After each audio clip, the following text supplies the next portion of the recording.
The World Cup has started. The stadiums are full, the goals are being scored, and yet, only days into the biggest tournament in football history, FIFA is already facing a question it never expected to. Here, where are the fans?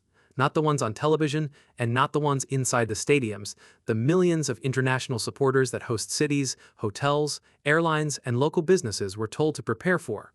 Because behind the packed crowds and spectacular opening ceremonies, a very different story is beginning to emerge. Hotels reporting weaker demand than expected. Supporters unable to travel despite holding tickets. One of the world's largest television markets coming dangerously close to having no World Cup broadcaster at all, and a host city nearly locked in a public standoff over funding just as the tournament was about to begin. None of this was supposed to happen.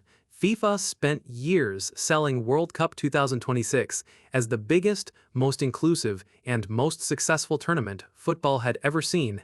But now that the football is finally underway, reality is beginning to test those promises, and the results are creating questions that FIFA can no longer avoid.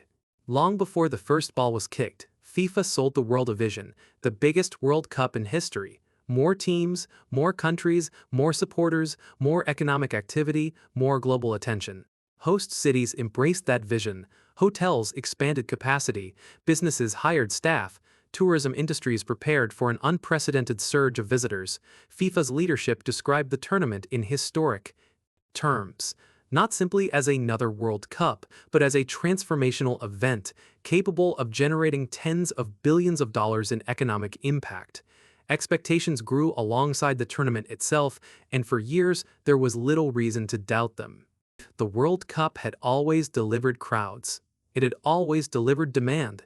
It had always delivered attention. But expectations create pressure. Because eventually, every promise reaches the same moment, the moment when it collides with reality, and the first cracks began appearing in a place few people expected. Hotels were supposed to be among the biggest winners of World Cup 2026. For years, operators across American host cities prepared for a flood of international visitors. Additional staff were hired, rooms were reserved, and forecasts were revised upward. Everything pointed toward one of the busiest summers in recent memory. Instead, many hotel operators are reporting something very different. Demand has fallen short of expectations. In several host markets, bookings are tracking below projections. Some businesses are describing the tournament as far less impactful than anticipated. The reasons are complex. Some point to room inventory that remained tied up for tournament operations until relatively late in the planning process. Others point to weaker than expected international travel demand. Whatever the explanation, the result is the same. The economic boom many businesses prepared for has not arrived in the way they expected. And that matters because one of FIFA's most important selling points was the economic opportunity the tournament would create. When hotels begin questioning that promise, people start paying attention. And the missing hotel guests lead directly to the next problem. A World Cup without traveling supporters is still a World Cup, but it is not the same World Cup. The tournament's unique atmosphere has always come from the people willing to cross oceans to follow their teams. The songs, the flags, the colors, the energy. Yet for some supporters, attending World Cup 2026 has become increasingly complicated. Visa uncertainty, travel restrictions, immigration concerns, bureaucratic obstacles. These issues do not affect every supporter equally, but they affect enough people to become part of the conversation surrounding the tournament. Across football communities, questions are being asked about accessibility and inclusion. Some fans who dreamed of attending are staying home. Others remain uncertain about whether they can travel at all. FIFA insists the tournament remains open and welcoming, but perception matters. And perceptions are increasingly being shaped by stories of supporters struggling to reach the event they spent years planning to attend. Then came a problem FIFA never expected to face in one of its biggest growth markets. The World Cup depends on more than stadiums. It depends on screens. Billions of people experience the tournament through television and streaming platforms, which is why what happened in India was so extraordinary. As the tournament approached, one of the world's largest media markets still did not have a confirmed broadcasting agreement. For a period of time, uncertainty surrounded hundreds of millions of supporters would legally watch the World Cup. Eventually, a deal was reached. The crisis was avoided. The matches would be shown, but the timing raised uncomfortable questions. How did football's biggest event come so close to missing one of its most important audiences?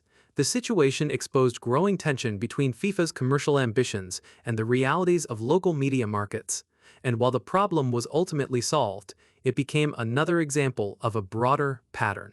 A tournament built around global inclusion repeatedly finding itself caught in disputes about access. But the most surprising conflict of all was unfolding inside the United States itself. For all the attention focused on international fans, one of the most unusual World Cup disputes emerged from a small American town, Foxborough, Massachusetts, home to Gillette Stadium. The issue was not football. It was funding. Local officials warned that security and operational costs associated with hosting the tournament required financial support that had not yet arrived. Public discussions escalated. Deadlines approached. Questions were raised about licensing and tournament operations. Eventually, solutions were found and the matches would proceed as planned, but the symbolism remained striking. The biggest sporting event on the planet found itself entangled in a dispute over a relatively small amount of money compared to the enormous financial scale of the tournament itself. The incident offered a glimpse into something viewers rarely see: the complex logistical machinery required to stage a World Cup, and the reality that even football's biggest event remains dependent on local governments, local budgets, and local decisions. And when you step back, all of these stories begin pointing toward the same conclusion. The football itself may be extraordinary. New stars will emerge. Historic moments will be created. A champion will eventually lift the trophy. None of that is in doubt. The question surrounding World Cup 2026 is something different. It is whether the tournament can live up to the expectations that surrounded it for nearly a decade, because the stories emerging from this opening phase all share something in common. Hotels expecting more visitors, fans struggling to travel, broadcasters negotiating until the final moment, host cities wrestling with costs and logistics. Each story on its own is manageable. Together, they reveal the challenge facing FIFA. The organization did not simply promise a successful World Cup, it promised the biggest and most inclusive World Cup in history. And now, reality is beginning to test those promises. The football will continue, the stadiums will remain full, the headlines will shift from time to time. But when this tournament is finally over, people may remember more than the goals and the trophies. They may remember what happened around the tournament as well, because the biggest World Cup in history is no longer being judged by what FIFA promised. It is being judged by what people actually experienced.